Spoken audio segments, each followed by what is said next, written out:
वो बताना है। बात समझ पाए? तो जो एक्सिस के, सही बात है, वेरी गुड, हेलिकल पाथ होगा जो एक्सिस के मैग्नेटिक फील्ड के डायरेक्शन में होगा, उसके पास कितना मोशन होगा, क्या उसके पास फोर्स होगा, क्या वेलोसिटी होगा, ठीक है।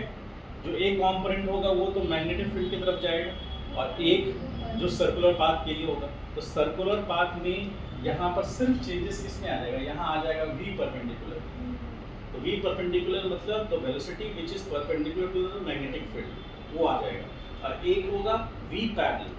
तो वो v पैरेलल कौन सा होगा, जो मैग्नेटिक फील्ड के डायरेक्शन में जो हम वेलोसिटी ले रहे हैं वो उसके पैरेलल होगा। तो उसके कारण पार्टिकल सर्कुलर पाथ में तो मोशन करेगा, लेकिन साथ साथ आगे ट्रांसलेट भी करेगा। ट्रांसलेट किसके एक्सिस के अलॉन्ग करेगा, ट्रांसलेट करेगा एक्स एक्सिस के, या मतलब जिस डायरेक्शन में मैग्नेटिक फील्ड है उसके। तो कुछ एक मान लीजिए एक कंप्लीट रेवोल्यूशन हुआ तो कितना हॉरिजॉन्टल डिस्प्लेसमेंट हुआ, या मैग्नेटिक फील्ड के डायरेक्शन कितना डिस्प्लेसमेंट हुआ, वो सब भी हम लोग काउंट करेंगे। समझ गए? जैसे स्क्रू है, हेलिकल वही हुआ स्क्रू को एक बार पूरा कंप्लीट राउंड देते हैं तो वो कितना आगे ट्रांसलेट करता है, वो भी हमको देखना है। समझ पाए? तो इस केस में अब हम लोग आगे ये ले सकते हैं कि लिख सकते हैं in this case the velocity vector of, कौन सा, velocity vector of charge particle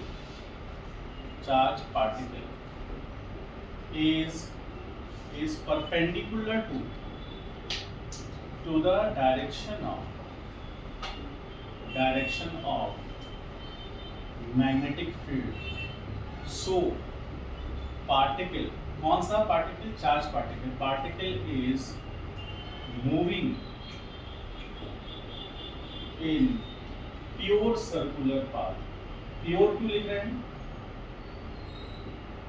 circular path and circular motion. समझ पा रहे हैं ये बात, circular motion. But if we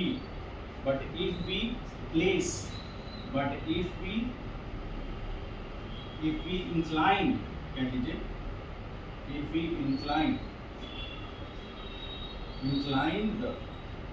we incline the body, the velocity, if we incline the velocity with less than 90 degree or and greater than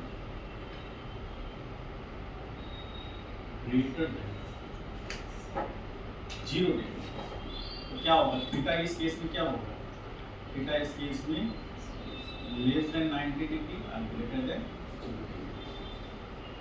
then velocity profile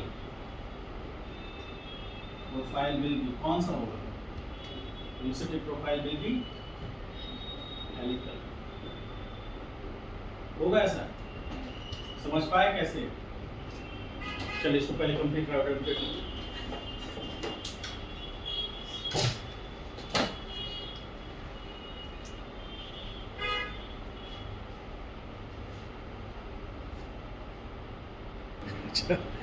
ठीक, natural frequency और angular frequency में क्या difference है, सब फिर आपको याद आना चाहिए। फ्रीक्वेंसी मतलब ऑसिलेशन कहीं हो रहा है, या यहाँ पर तो ऑसिलेशन नहीं हो रहा है, एक रेवोल्यूशन करने में जो टाइम लगेगा उसको हम क्या बोलेंगे, फ्रीक्वेंसी बोलेंगे। एक रेवोल्यूशन कंप्लीट करने में जो टाइम लगता है तो टाइम नहीं बोलेंगे, और एक सेकेंड में जितना रेवोल्यूशन कर ले उसको कौन सा फ्रीक्वेंसी, हाँ, नेचुरल फ्रीक्वेंसी कह लीजिए या लीनियर फ्रीक्वेंसी कह लीजिए, ठीक है। तो न्यू बराबर क्या होता है 1/t, आपको पता है सर ये हुआ। अच्छा, v is equal to r omega, ऐसा पढ़े हैं ना, तो यहाँ v perpendicular by r omega, तो v perpendicular by r is equal to omega बराबर क्या हो जाएगा 2v बाई, ऐसा हो सकता है। अब हम लोग ट्रांसलेशन में आए, थोड़ा सा इसकी बात करें तो एक रेवोल्यूशन में पार्टिकल जो वेलोसिटी v है इसका, मान लीजिए एक रेवोल्यूशन करने में 5 सेकंड लगता है, समझिएगा ध्यान से। एक रेवोल्यूशन करने में मान लेते हैं t बराबर कितना है 5 सेकंड है, और जो v पैरेलल है वो 3 मीटर पर सेकंड है। तो इस कहानी से हम क्या सीखना है, x बराबर क्या है 3 इंटू 5 15 मीटर। कुछ समझ में आया क्या हमको? क्या एक रेवोल्यूशन करने में कितना टाइम लगा, और उसका जो ट्रांसलेशन स्पीड है वो कितना है 3 मीटर पर सेकंड। तो 1 सेकंड में वो 3 मीटर जाएगा, तो 5 सेकंड में कितना जाएगा। तो इसको हम लोग तो इतना अमाउंट तो लेंगे नहीं, हम तो समझाने के लिए आपको बताएं, 15 मिनट में चला जाएगा। ये होगा सेंटीमीटर या mm में, ठीक है। कॉन्सेप्ट यही रहेगा, यूनिट्स में चेंजेस होंगे, कॉन्सेप्ट ये रहेगा, समझ गए। ये पिच निकालने का तरीका है। मान लीजिए 1 सेकंड में ही रिवोल्यूशन कर लिया, और उसका जो पैरेलल जो वेलोसिटी है उसका वो मान लीजिए 0.2 मीटर पर सेकंड है, तो 1 सेकंड में वो एक रेवोल्यूशन भी कर लिया, ट्रांसलेट भी किया, तो 0.2 मीटर से वो आगे बढ़ जाएगा, समझ गए। पिच आपको मिल जाएगा। पिच क्या है बेसिकली, जब वो पार्टिकल चार्ज पार्टिकल एक कंप्लीट रेवोल्यूशन लेता है तो ट्रांसलेट कितना करता है, किसके फील्ड के डायरेक्शन में, समझ गए। तो उससे हम वो पिच निकाल सकते हैं, और इससे हम ये पता कर सकते हैं कि हाँ वो कितना आगे ट्रांसलेट हुआ, समझ गए। तो उस केस में यहाँ पर कौन सा होगा, पैरेलल होगा। तो हम मान लेते हैं कि टाइम पीरियड आपके अंडरस्टैंडिंग के लिए मान लेते हैं कि 0.5 सेकेंड, और ये 0.2 है, तो ये कितना आएगा 0.2.5, 0.2 इंटू 0.5, तो ये कितना आएगा 1 मीटर आएगा, 1 मीटर। इसी को हम क्या बोलेंगे 0.1 मीटर आएगा, कर लो देख लो 0.1 मीटर, 0.1, ठीक है। ये आपका पिच हो गया। और general translation electric field, sorry magnetic field के डायरेक्शन में, इस डायरेक्शन में क्या है मैग्नेटिक फील्ड, ठीक है। चलिए इसको कंप्लीट कीजिए, आगे बढ़ें।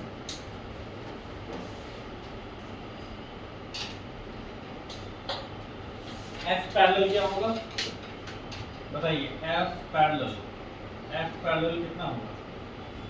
F पैरेलल की बात करें 2 मिनट देख लीजिए आप, उसको लिख के आराम से। F पैरेलल, तो F पैरेलल क्या होता है Q V क्रॉस V, तो V पैरेलल, ठीक। तो आपको पता है V पैरेलल और V के बीच का एंगल कितना है,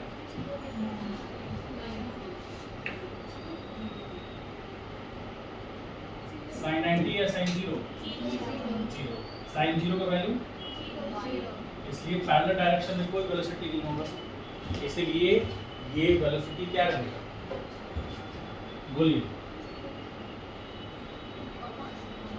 कांस्टेंट रहेगा क्योंकि फोर्स ही नहीं है उसमें, तो पैरेलल वेलोसिटी कांस्टेंट रहेगा, और पिच भी क्या रहेगा कांस्टेंट, समझ गए। चलिए राइट डाउन कर लीजिए, कोई कंफ्यूजन हो तो पूछिए, जाता है 2 नंबर से 3 नंबर पूछ लेता है, सारा चीज हो गया, इसमें कुछ बचा नहीं।